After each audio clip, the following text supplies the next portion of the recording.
مساء الخير متتبعاتي غاليتي، نتمنى تكونوا لاباس. جبت لكم اليوم وصفة سلطان المائدة بحلة جديدة، نتمنى تعجبكم وطريقة جد سهلة وبسيطة.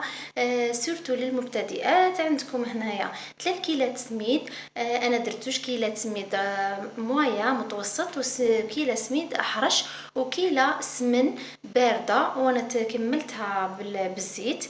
وعندي هنا ملح ولافاني وغرس عجنته بالسمن وماء الزهر وجلجلان. نجي هنايا في قصعه ولا واش عندكم تحطوا فيها السميد تاعكم.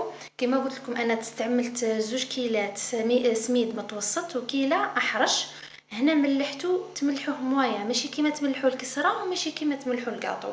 كما راكم تشوفوا فيا نصف ملعقه تاع قهوه لكل كيله، وملعقه لافاني. والسمن كما قلت لكم يا البنات ديما تذوبوها من قبل وتخليوها تبرد، ما تستعملوهاش وهي سخونه باش ما طيب لكمش السميد وما تفسدوش، فهمتوا؟ تخليو له هذاك الطرمال تاعو. نحرك النواشف بيدي وندير هكا ثقبه في النص، ونفرغ هذاك السمن ونحاول نلمو بيدي، نرمل هذاك السميد بيان بالسمن. وشوفوا كيف راني نحك فيه بيديا في زوج بهذه الطريقه باش يترمل مليح بالسمن.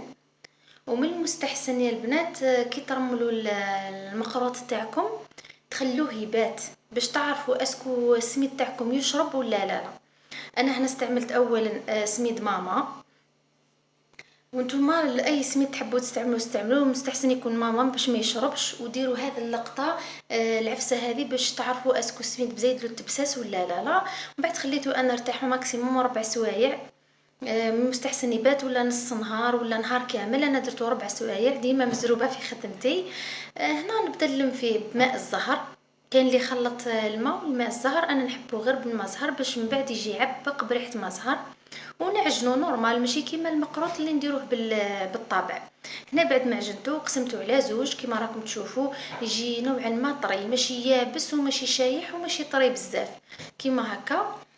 جبت انا البلا تاعي فيه 20 على 20 سنتيم. بلا ما تدهني بلا ما ديري له والو، ديري الطبقه الاولى تاعك تاع العجينه كيما هكا. مشيتها بيدي على كامل الحواف تاع البلا.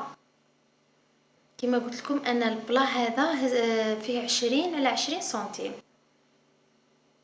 هذه اول تجربه ليا لهذا المقروط تاع الطبقات، ونجحت لي ما شاء الله. جربوها ما تندموش. هنا ليسيت هذه الطبقه بيان بالكغاطوار، ومن بعد طلعت الحواف شويه باش ما يتوشيش الغرس البلا ويتحرق لكم. من بعد جبت طوال سيغي ولا بابي فيلم ولا كيما تحبوا، حلوا هذاك الغرس. انا المقروط نحبه معمر بالغرس. حليته فوق طوال سيغي بالحلال كيما هكا. ومن بعد جيت درت طبقه فوق هذاك الطبقه تاع العجينه الاولى، ومن بعد نحي الحواف هذوك بالكغاطوار ولا بالموس، سما تجي جوست فوق العجينه الاولى تاع الطبقه الاولى كيما هكا. وترقليها انت بيديك بيان، ما تخليهاش توشي البلاطو. كنا ديجا طلعنا الحواف تاع العجينه تاعنا باش ما يتحرق لكمش هذاك الغرس كي يكون يطيب. ومن بعد جيت كملت الطبقه الاخيره كيما هكا. حاولوا تمشيوها بلا عقل باش ما يمشي لكمش الغرس. في الاول مشيوها غير بلا عقل كيما هكا، بصبعتيكم برك ما تلظوش على الغرس حتى تمشيوه كامل. ومن بعد ريقلو بالكغاطوار كيما هكا. ليسيو هذيك الطبقه الفوقانيه. بديت نبدا بالحواف ونكمل للنص. بعد ما كملت جيت طراسيت هكا قيس الحبه اللي كنت حابتها انا، وتكملي بالمسطره كامل. والبنات ماشي غير تطراسيو من الفوق، لازم تكملوا طول تهبطوا الموس حتى لتحت. بعد ما كملت طراسيت المربعات تاعي جيت نقشته بالنقاش بهذه الطريقه. كل واحد كيما يحب ينقش. انا عجبتني هذه الطريقه نقشتها، وكملت كامل الحبات اللي في البلاطو تاعي.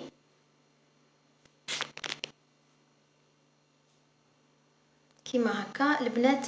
البلاطو هذا خرج لي 24 حبة ولا 25 حبة عفوا، 5 على 5 هي 25 حبة. بعد ما نقشت البلاطو كامل طيبته في الفرن.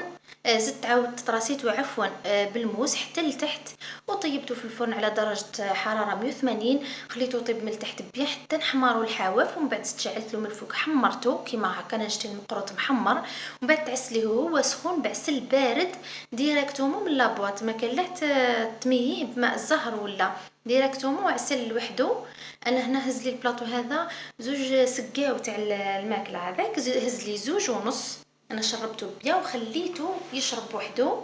في الاول يبالكم بزاف مي هكا، من بعد كي يرتاح يزيد يشرب. شوفوا لي هنا وجد المقروط تاعي جا معسل ومرمل ما شاء الله. من اول تجربه نجح لي، نتمنى تجربوه وتخليوا لي رايكم في لي كومونتير، وما عليا ما نقول لكم غير صحه عيدكم.